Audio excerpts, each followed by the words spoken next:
Namaste viewers and welcome to another episode of Super Stree. Well, I am personally very excited for today as we have with us a woman of wonder who truly defines that an empowered person empowers others. Let's look into a short journey of our Super Stree.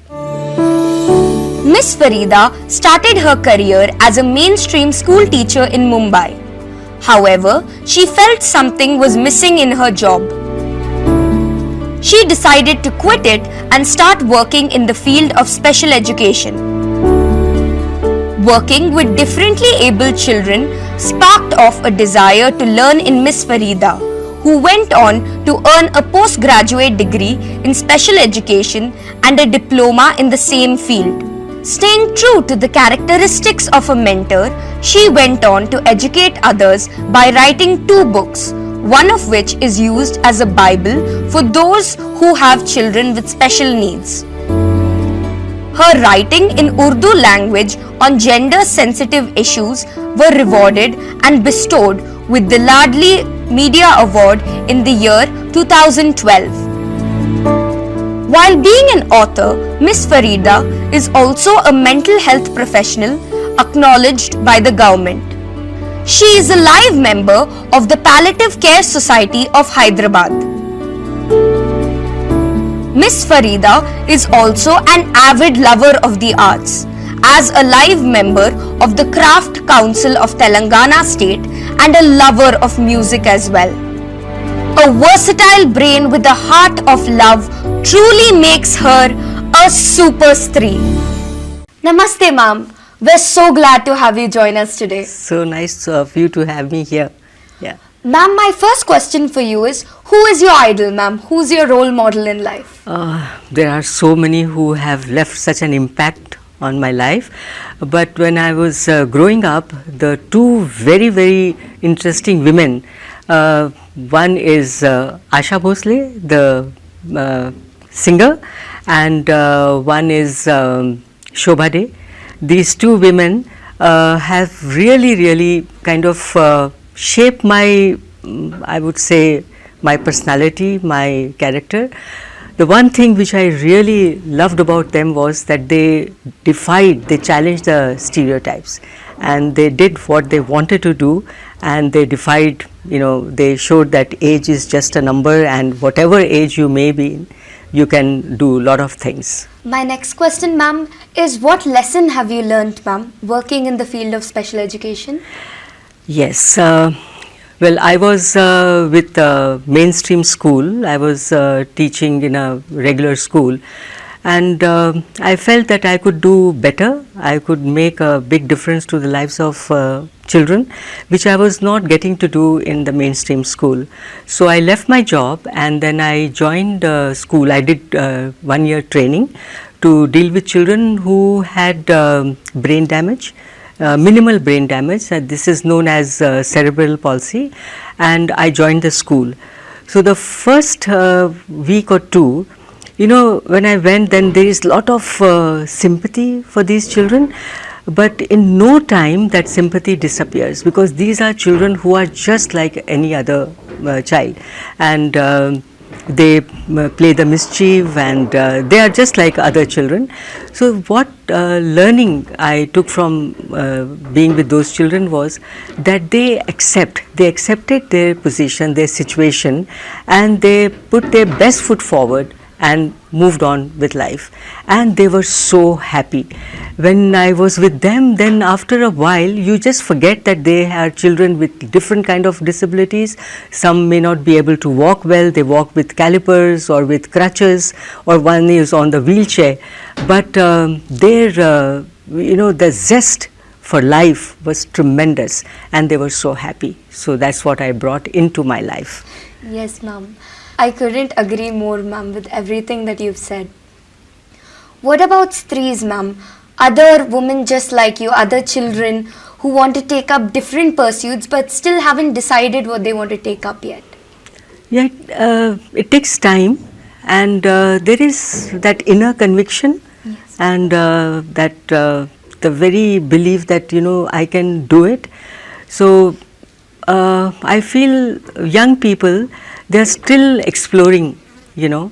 It is very difficult to say that this is what you need to do and not that. It comes by and by, but I feel that all young people should do what they want to do, and once they have been exposed to a lot of different activities, different courses, and then it is easier for them to pick up.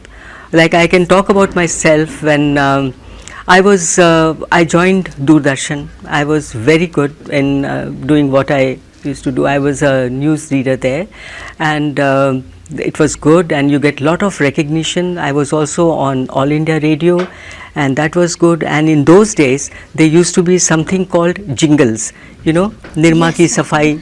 Okay, so I used to do that, and there was a lot of money. But then over a period of time I realized that my passion is teaching. So no matter what money I was getting there and the recognition I was getting there, but I zeroed down on my career as a teacher. And when I became a special need teacher, then it moved from one level to another, and then finally I came to be with working for children who have learning difficulties. They are very, very normal, just like any other child, just like you and me, but the difficulty comes only when they are in the classroom. Okay, so that is it. So it's your passion. So you follow your passion and you reach wherever you plan to. Honestly, ma'am, some of the best advice that we've ever heard over here. My next question, ma'am, is our generation. We're different from all other generations, especially with technology taking up. What advice would you give us, ma'am, the new generation coming forward? I would say empower yourself with all the knowledge that you get from different places, and also to follow your dreams and be assertive. You know, I have seen even in this generation, in my generation, we were not assertive. We were kind of conditioned not to speak our minds, okay? But with the present generation, the best thing is that they are able to voice their thoughts, what they want. And but many times they are not able to assert. So that comes, I guess, because you are not very, very thorough with what you really want to do.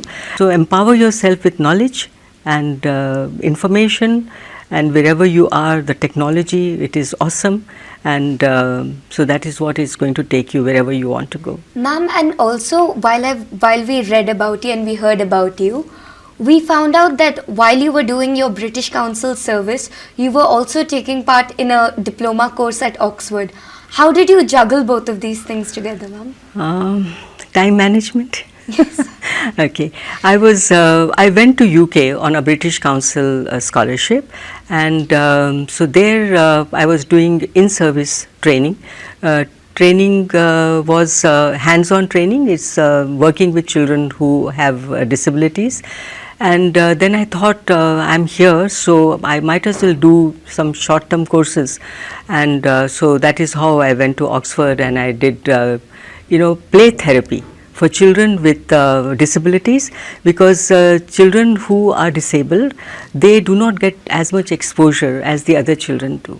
So how can we help them learn through play? So that was a very, very interesting course that we did, and so that is it. So I just juggled, and I went to study, so all time was focused, and of course weekends were a different story altogether.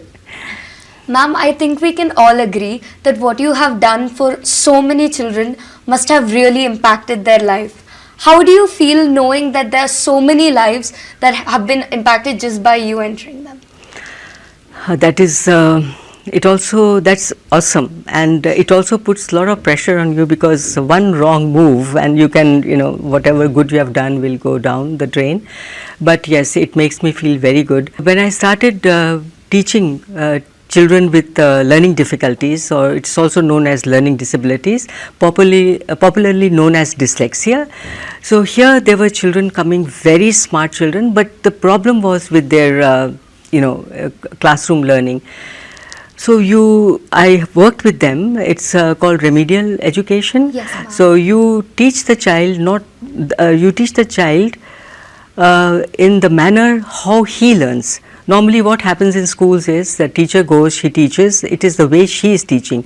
But we don't really keep in mind those 3-4 children in class who are not learning the way the teacher is teaching. So here I would teach them after finding that what works with them, and these children, they come to me till their difficulty is taken care of. And then they move on in life, I lose track. But there was a time when once when I had gone to see a movie, somebody tapped me on my shoulder. He said, "Ma'am, I am Sudhir." So I looked at him and I just couldn't place him, because when they come to me, they are 8, 9, 10 years old. Yeah.